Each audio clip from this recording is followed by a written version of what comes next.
ನಮಸ್ಕಾರ ಸ್ನೇಹಿತರೆ, picture talkies YouTube ಚಾನೆಲ್ನ ಮತ್ತೊಂದು ಸ್ಪೆಷಲ್ ವಿಡಿಯೋಗೆ ನಿಮ್ಮೆಲ್ರಿಗೂ ಸ್ವಾಗತ. 2023 ಮುಗೀತು, 2024 ಬಂತು. ಹೀಗಾಗಿ ಕಳೆದ ವರ್ಷ ಕನ್ನಡ ಚಿತ್ರರಂಗದಲ್ಲಿ ಹಿಟ್ ಆದ ಸಿನಿಮಾಗಳ ಬಗ್ಗೆ ಒಂದು ವಿಡಿಯೋ ಮಾಡೋದು ಬೇಡವಾ? ಅದಕ್ಕಾಗಿ ನಮ್ಮ ಇವತ್ತಿನ ವಿಡಿಯೋದಲ್ಲಿ ಕಳೆದ ವರ್ಷ ಹಿಟ್ ಆದ ಸಿನಿಮಾಗಳು ಯಾವುವು ಅನ್ನೋದನ್ನ ನೋಡೋಣ ಬನ್ನಿ. ಚಾಲೆಂಜಿಂಗ್ ಸ್ಟಾರ್ ದರ್ಶನ್ ಹಾಗೂ ರಚಿತಾ ರಾಮ್ ರವರ ಜೊತೆಯಾಗಿ ನಟಿಸಿದ್ದ ಕ್ರಾಂತಿ ಸಿನಿಮಾ ಕಾಣಿಸ್ಕೊಳ್ತದೆ. ವಿ ಹರಿಕೃಷ್ಣ ನಿರ್ದೇಶನ ಮಾಡಿದ್ರು. ಸಿನಿಮಾ ಮಿಶ್ರ ಪ್ರತಿಕ್ರಿಯೆಯನ್ನು ಪಡೆದುಕೊಂಡಿದ್ರೂ ಕೂಡ ಈ ಸಿನಿಮಾ ನಮ್ಮ ಕರ್ನಾಟಕದ ಸರ್ಕಾರಿ ಶಾಲೆಗಳ ಪರಿಸ್ಥಿತಿಯನ್ನು ತಿಳಿಸೋಕೆ ಹೊರಟಿದ್ದು ನಿಜಕ್ಕೂ ಕೂಡ ಮೆಚ್ಚುಗೆಯನ್ನು ಪಡೆಯುವಂತಹ ವಿಚಾರವಾಗಿತ್ತು. ಇನ್ನು ಈ ಸಿನಿಮಾ ಬಾಕ್ಸ್ ಆಫೀಸ್ನಲ್ಲಿ 50 ಕೋಟಿ ರೂಪಾಯಿಗಳಿಗಿಂತ ಹೆಚ್ಚಿನ ಕಲೆಕ್ಷನ್ ಮಾಡಿತ್ತು. ಡೇರ್ ಡೆವಿಲ್ ಮುಸ್ತಫಾ ಶಶಾಂಕ್ ಶೋಗಲ್ ಅವರ ಮೊದಲ ನಿರ್ದೇಶನದ ಸಿನಿಮಾ ಇದಾಗಿತ್ತು. ಈ ಸಿನಿಮಾವನ್ನ ಖ್ಯಾತ ಕನ್ನಡದ ಲೇಖಕ ಪೂರ್ಣಚಂದ್ರ ತೇಜಸ್ವಿ ಅವರ ಇದೇ ಹೆಸರಿನ ಕಥೆಯ ಆಧಾರದ ಮೇಲೆ ಮಾಡಲಾಗಿದೆ. ಸಿನಿಮಾದ ಕಾಸ್ಟಿಂಗ್, ಪಾತ್ರಧಾರಿಗಳ ಪರ್ಫಾರ್ಮೆನ್ಸ್ಗಳು ಈ ಚಿತ್ರದ ಮೇಜರ್ ಹೈಲೈಟ್ಸ್. ತೇಜಸ್ವಿ ಅವರ ಕತೆಗೆ ಎಳ್ಳಷ್ಟು ಕುಂದು ಬರದಂತೆ ಸಿನಿಮಾ ಮಾಡಿದ್ರು ನಿರ್ದೇಶಕರು. ತೇಜಸ್ವಿ ಅವರ ಮತ್ತೊಂದು ಕೃತಿ ಚಿದಂಬರ ರಹಸ್ಯದಿಂದ ರೆಫರೆನ್ಸ್ ತೆಗೆದುಕೊಂಡಿದ್ದು, ಮೂಲ ಕಥೆಯಲ್ಲಿ ಇರದ ಕೆಲವು ಅಂಶಗಳನ್ನ ಸ್ಟ್ರಾಂಗ್ ರೈಟಿಂಗ್ ನೊಂದಿಗೆ ಚಿತ್ರಕಥೆಗೆ ಸೇರಿಸಿದ್ದು ಎಲ್ಲವೂ ಪರ್ಫೆಕ್ಟ್. ಮುಸ್ತಫಾ ಹಾಗೂ ಅಯ್ಯಂಗಾರಿ ಪಾತ್ರಗಳ ರಚನೆ ಹಾಗೂ ನಟರುಗಳ ಅಭಿನಯವಂತೂ ಅದ್ಭುತವಾಗಿತ್ತು. ಒಟ್ಟಾರೆ ಒಂದೊಳ್ಳೆ ಅನುಭೂತಿಯನ್ನ ಕಟ್ಟಿಕೊಟ್ಟ ಡೇರ್ ಡೆವಿಲ್ ಮುಸ್ತಫಾ ಸಿನಿಮಾವನ್ನ ಕನ್ನಡ ಪ್ರೇಕ್ಷಕರು ಮೆಚ್ಚಿಕೊಂಡ್ರು. ತೇಜಸ್ವಿ ಅವರ ಅಭಿಮಾನಿಗಳಲ್ಲಿ ಒಬ್ಬರಾದ ಡಾಲಿ ಧನಂಜಯ ಅವರು ಈ ಸಿನಿಮಾವನ್ನ ಪ್ರೆಸೆಂಟ್ ಮಾಡಿದ್ರು.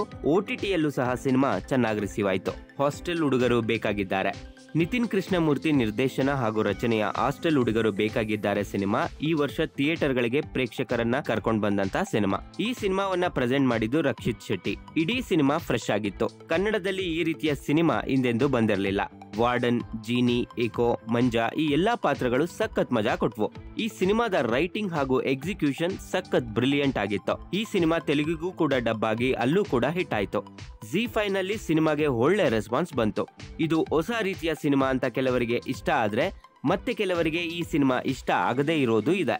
ಆಚಾರ್ ಅಂಡ್ ಕೋ ಸಿಂಧು ಶ್ರೀನಿವಾಸ್ ಮೂರ್ತಿ ನಟನೆ ಹಾಗೂ ನಿರ್ದೇಶನದ ಈ ಸಿನಿಮಾಗೆ ಪ್ರೇಕ್ಷಕರಿಂದ ಮೆಚ್ಚುಗೆ ಬಂತು. ಎಲ್ಲಾ ಪಾತ್ರಧಾರಿಗಳು ಅವರವರ ಪಾತ್ರಗಳನ್ನ ಚೆನ್ನಾಗಿ ನಿಭಾಯಿಸಿದ್ರು. ಹಳೆಯ ಬೆಂಗಳೂರು, ಟ್ರಾಫಿಕ್ ಇಲ್ಲ, ಸಾಲು ಮರಗಳು, ಜಾಯಿಂಟ್ ಫ್ಯಾಮಿಲಿ, ಉಪ್ಪಿನಕಾಯಿ ಹೀಗೆ ಹಲವು ನೆನಪುಗಳನ್ನ ಕಟ್ಟಿಕೊಟ್ಟ ಸಿನಿಮಾ ಇದಾಗಿತ್ತು. ಸಿಂಧು ಅವರ ಫ್ರೇಮ್ಸ್ ವೆಸ್ ಆಂಡರ್ಸನ್ ಅವರ ಫಿಲಂ ಮೇಕಿಂಗ್ ಸ್ಟೈಲ್ ನ ಸ್ಟ್ರಾಂಗ್ ಆಗಿ ನೆನಪಿಸಿದ್ವು. ಹೊಡಿ ಬಡಿ ಸಿನಿಮಾಗಳ ಮಧ್ಯೆ ಫ್ಯಾಮಿಲಿ ಆಡಿಯನ್ಸ್ಗೆ ಈ ಸಿನಿಮಾ ಹಿಡಿಸ್ತು. ಚಿತ್ರದಲ್ಲಿ ಅಷ್ಟು ಗಟ್ಟಿಯಾದ ಕತೆ ಹಾಗೂ ಸನ್ನಿವೇಶಗಳು ಇಲ್ಲದಿದ್ರು ಕೆಲ ಕ್ಲಾಸ್ ಪ್ರೇಕ್ಷಕರಿಗೆ ಸಿನಿಮಾ ಹಿಡಿಸ್ತು. ಈ ಸಿನಿಮಾವನ್ನ ಕೂಡ ಪ್ರೇಕ್ಷಕರು ಪ್ರೈಮ್ ವಿಡಿಯೋನಲ್ಲಿ ಮೆಚ್ಚಿಕೊಂಡು ನೋಡಿದ್ರು. ಆಚಾರ್ ಅಂಡ್ ಕೋ ಕಳೆದ ವರ್ಷ PRK ಪ್ರೊಡಕ್ಷನ್ ನಿಂದ ಬಂದಂತಹ ಒಂದು ಸದಭಿರುಚಿಯ ಚಿತ್ರ. ಕೌಸಲ್ಯ ಸುಪ್ರಜಾ ರಾಮ ಶಶಾಂಕ್ ನಿರ್ದೇಶನದ ಕೌಸಲ್ಯ ಸುಪ್ರಜಾ ರಾಮ ಈ ವರ್ಷದ ಹಿಟ್ ಸಿನಿಮಾಗಳಲ್ಲಿ ಒಂದು. ಡಾರ್ಲಿಂಗ್ ಕೃಷ್ಣ, ಮಿಲನ, ಬೃಂದಾ ಆಚಾರ್ಯ, ರಂಗಾಯಣ ರಘು, ನಾಗಭೂಷಣ ಅಭಿನಯದ ಈ ಸಿನಿಮಾ ಹಲವು ಕ್ಲಾಸ್ ಪ್ರೇಕ್ಷಕರಿಗೆ ಹಿಡಿಸ್ತು. ಸಿನಿಮಾದಲ್ಲಿ ಅಂತ ಹೊಸದೇನೂ ಇರಲಿಲ್ಲ, ಆದ್ರೆ ಒಂದೊಳ್ಳೆ ಭಾವುಕ ಕತೆ ಹಾಗೂ ಆರ್ಟಿಸ್ಟ್ ಗಳ ಅಭಿನಯ ನೋಡಲು ಫ್ಯಾಮಿಲಿ ಆಡಿಯನ್ಸ್ ಥಿಯೇಟರ್ಗೆ ಬಂದ್ರು. ಸಪ್ತಸಾಗರದಾಚೆ ಎಲ್ಲೋ ಸೈಡ್ ಎ ಹೇಮಂತ್ ರಾವ್ ನಿರ್ದೇಶನದ ರಕ್ಷಿತ್ ಶೆಟ್ಟಿ ಹಾಗೂ ರುಕ್ಮಿಣಿ ವಸಂತ್ ರವರ ಅಭಿನಯದ ಸಪ್ತಸಾಗರ ಸಿನಿಮಾ ಕ್ಲಾಸ್ ಪ್ರೇಕ್ಷಕರಿಗೆ ಸಿಕ್ಕಾಪಟ್ಟೆ ಇಷ್ಟ ಆಯಿತು. ಸಿನಿಮಾದ ಕತೆ, ಚಿತ್ರಕತೆ, ಒಂದು ಭಾವುಕ ಲವ್ ಸ್ಟೋರಿಯನ್ನ ಪ್ರೆಸೆಂಟ್ ಮಾಡಿರೋ ರೀತಿ ಪ್ರೇಕ್ಷಕರಿಗೆ ಹಿಡಿಸ್ತು. ರಕ್ಷಿತ್ ಹಾಗೂ ರುಕ್ಮಿಣಿ ಅವರ ಅಭಿನಯ, ಚರಣ್ ರಾಜ್ ಅವರ ಹಾಡುಗಳು ಸಿನಿಮಾದ ಹೈಲೈಟ್. ತುಂಬಾ ಜನ ಕ್ಲಾಸ್ ಪ್ರೇಕ್ಷಕರಿಗೆ ಸಿನಿಮಾ ಹಿಡಿಸಿದ್ರೆ ಮತ್ತೆ ಕೆಲವರಿಗೆ ಸಿನಿಮಾ ಸಿಕ್ಕಾಪಟ್ಟೆ ಡಿಪ್ರೆಸಿಂಗ್ ಆಗಿದೆ ಅಂತ ಅನ್ಸಿದ್ದು ಉಂಟು. ಆಮೇಲೆ ಸೈಡ್ ಎ OTTಯಲ್ಲಿ ರಿಲೀಸ್ ಆದ್ಮೇಲೆ ಪರಭಾಷೆ ಪ್ರೇಕ್ಷಕರು ಹಾಗೂ ಫಿಲಂ ಮೇಕರ್ಸ್ ಕೂಡ ಸಿನಿಮಾ ನೋಡಿ ಮೆಚ್ಕೊಂಡ್ರು. ಸೈಡ್ ಎ ಒಳ್ಳೆ ಕಲೆಕ್ಷನ್ ಕೂಡ ಮಾಡ್ತು, ಆದ್ರೆ ಸೈಡ್ ಬಿಗೆ ಮಿಕ್ಸ್ಡ್ ಒಪಿನಿಯನ್ ಬಂತು. ಒಟ್ಟಾರೆ ಸಪ್ತಸಾಗರ ಸಿನಿಮಾದಲ್ಲಿ ಹೇಮಂತ್ ರವರ ನಿರ್ದೇಶನ, ರಕ್ಷಿತ್, ರುಕ್ಮಿಣಿ, ಚೈತ್ರಾ ಅವರಗಳ ಪರ್ಫಾರ್ಮೆನ್ಸ್, ಚರಣ್ ರಾಜ್ ಮ್ಯೂಸಿಕ್, ಅದ್ವೈತ್ ಗುರುಮೂರ್ತಿ ಛಾಯಾಗ್ರಹಣ ಎಲ್ರಿಗೂ ಹಿಡಿಸ್ತು. ಗೋಸ್ಟ್ MG ಶ್ರೀನಿವಾಸ್ ನಿರ್ದೇಶನದ ಶಿವಣ್ಣ ಅವರ ಅಭಿನಯದ ಗೋಸ್ಟ್ ಸಿನಿಮಾ ಈ ವರ್ಷದ ಹಿಟ್ ಸಿನಿಮಾಗಳಲ್ಲಿ ಒಂದು. ನಿಜ ಹೇಳಬೇಕು ಅಂದ್ರೆ ಈ ಸಿನಿಮಾದಲ್ಲಿ ಸಿಕ್ಕಾಪಟ್ಟೆ ಇಂಪ್ರೆಸ್ ಮಾಡಿದ್ದು ದಳವಾಯಿ ಪಾತ್ರದ ಪೋರ್ಷನ್. ಈ ಚಿತ್ರವನ್ನ ನಿಜಕ್ಕೂ ಗೆಲ್ಲಿಸಿದ್ದು ಒಂದಷ್ಟು ಮಾಸ್ ಮೂಮೆಂಟ್ಸ್.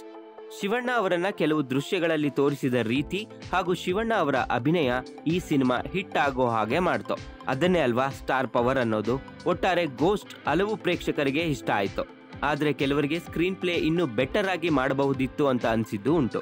ಟಗರು ಪಲ್ಯ ಅಪ್ಪಟ ಹಳ್ಳಿ ಸೊಗಡಿನ ತಿಳಿ ಹಾಸ್ಯ ಹಾಗೂ ಭಾವುಕತೆಗಳನ್ನ ಬಂಡವಾಳವನ್ನಾಗಿಟ್ಟುಕೊಂಡು ಮಾಡಿದಂತ ಸಿನಿಮಾ ಟಗರು ಪಲ್ಯ. ಡಾಲಿ ಧನಂಜಯ್ ನಿರ್ಮಾಣ ಮಾಡಿ ಉಮೇಶ್ ಕೃಪಾ ಅವರ ರಚನೆ ಹಾಗೂ ನಿರ್ದೇಶನ ಮಾಡಿದ್ದ ಈ ಸಿನಿಮಾವನ್ನ ಫ್ಯಾಮಿಲಿ ಆಡಿಯನ್ಸ್ ಇಷ್ಟಪಟ್ರು. ಸಿನಿಮಾವನ್ನ ಥಿಯೇಟರ್ಗಳಲ್ಲಿ ಚೆನ್ನಾಗಿ ಎಂಜಾಯ್ ಮಾಡಿದ್ರು. ನಾಗಭೂಷಣ, ರಂಗಾಯಣ ರಘು ಹಾಗೂ ತಾರಾ ಅವರ ಆಕ್ಟಿಂಗ್ ಚೆನ್ನಾಗಿತ್ತು. ಈ ಸಿನಿಮಾದ ಮೂಲಕ ನೆನಪಿರಲಿ ಪ್ರೇಮ್ ಅವರ ಮಗಳು ಅಮೃತಾ ಪ್ರೇಮ್ ರವರು ನಾಯಕಿಯಾಗಿ ಎಂಟ್ರಿ ಕೊಟ್ರು. ಸಿನಿಮಾದ ಸೆಕೆಂಡ್ ಹಾಫ್ ಅನ್ನ ಮತ್ತಷ್ಟು ಬಿಗಿ ಮಾಡಿದ್ರೆ ಸಿನಿಮಾ ಇನ್ನೂ ಚೆನ್ನಾಗಿ ಮೂಡಿ ಬರ್ತಾ ಇತ್ತು.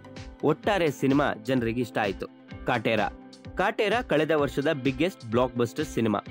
ವರ್ಷದ ಕೊನೆಯಲ್ಲಿ ಚಾಲೆಂಜಿಂಗ್ ಸ್ಟಾರ್ ದರ್ಶನ್ ಹಾಗೂ ತರುಣ್ ಸುಧೀರ್ ಕಾಂಬೋ ಕನ್ನಡ ಚಿತ್ರರಂಗಕ್ಕೆ ಬೇಕಿದ್ದ ಬಿಗ್ಗೆಸ್ಟ್ ಹಿಟ್ ಚಿತ್ರವನ್ನ ಕೊಡ್ತು. ದರ್ಶನ್ ಬರೀ ಮಾಸ್ ಸಿನಿಮಾ ಮಾಡ್ತಾರೆ ಅನ್ನೋರಿಗೆ ಉತ್ತರ ಕೊಟ್ಟ ಹಾಗೆ ಕಾಟೇರ ಸಿನಿಮಾ ಮಾಡಿದ್ದಾರೆ ತರುಣ್. ದರ್ಶನ್ ಅವರ ಒಳಗಿನ ಅಪ್ಪಟ ಕಲಾವಿದನನ್ನ ಆಚೆ ತರೋದರ ಜೊತೆ ಸಮಾಜಕ್ಕೆ ಒಂದೊಳ್ಳೆ ಸಂದೇಶವನ್ನ ಈ ಸಿನಿಮಾದ ಮೂಲಕ ಕೊಟ್ರು. ಇದೆಲ್ಲದರ ಜೊತೆ ಕಮರ್ಷಿಯಲ್ ಎಲಿಮೆಂಟ್ಸ್ ನ ಎಲ್ಲೆಲ್ಲಿ ಬೇಕೋ ಅಲ್ಲಿ ಇಟ್ಟು ಪ್ರೇಕ್ಷಕರಿಗೆ ಬೇಕಾದನ್ನ ಕೊಟ್ರು. ದರ್ಶನ್ ರವರ ಫ್ಯಾನ್ಸ್ ಹಾಗೂ ಫ್ಯಾಮಿಲಿ ಆಡಿಯನ್ಸ್ಗೆ ಇಷ್ಟು ಸಾಕಲ್ವಾ ಥಿಯೇಟರ್ಗೆ ನುಗ್ಗೋಕೆ? ತುಂಬಾ ದಿನಗಳ ನಂತರ ಸಿಂಗಲ್ ಸ್ಕ್ರೀನ್ಗಳಿಗೆ ಮರುಜೀವ ನೀಡ್ತು ಕಾಟೇರ. ಕಲೆಕ್ಷನ್ ಹಾಗೂ ಕಂಟೆಂಟ್ ಎರಡೂ ಕೂಡ ಸಿನಿಮಾದಲ್ಲಿದೆ. ಸಿನಿಮಾದ ಸೆಕೆಂಡ್ ಹಾಫ್ ನ ರೈಟಿಂಗ್ ಹಾಗೂ ವಿಲನ್ಗಳ ಪಾತ್ರ ಪೋಷಣೆ ಸ್ಟ್ರಾಂಗ್ ಆಗಿದ್ದಿದ್ರೆ ಸಿನಿಮಾ ಆಲ್ ಓವರ್ ಇಂಡಿಯಾ ಸದ್ದು ಮಾಡೋದು. ಹಾಗೆ ಈ ಸಿನಿಮಾದ ಮೂಲಕ ಮಾಲಾಶ್ರೀ ಅವರ ಸುಪುತ್ರಿ ಆರಾಧನಾ ಎಂಟ್ರಿ ಕೊಟ್ರು. ಚಿತ್ರದಲ್ಲಿ ಜಡೇಶ್ ಅವರ ಕತೆ, ಮಾಸ್ತಿ ಅವರ ಡೈಲಾಗ್ ಸಿಕ್ಕಾಪಟ್ಟೆ ಚೆನ್ನಾಗಿವೆ. ಇವಿಷ್ಟು ಕಳೆದ ವರ್ಷ ಕನ್ನಡ ಚಿತ್ರರಂಗದ ಹಿಟ್ ಸಿನಿಮಾಗಳಾಗಿದ್ದು, ಮತ್ತಷ್ಟು ಇಂಟ್ರೆಸ್ಟಿಂಗ್ ಕಂಟೆಂಟ್ಗಳೊಂದಿಗೆ ಮತ್ತೆ ಬರ್ತೀವಿ.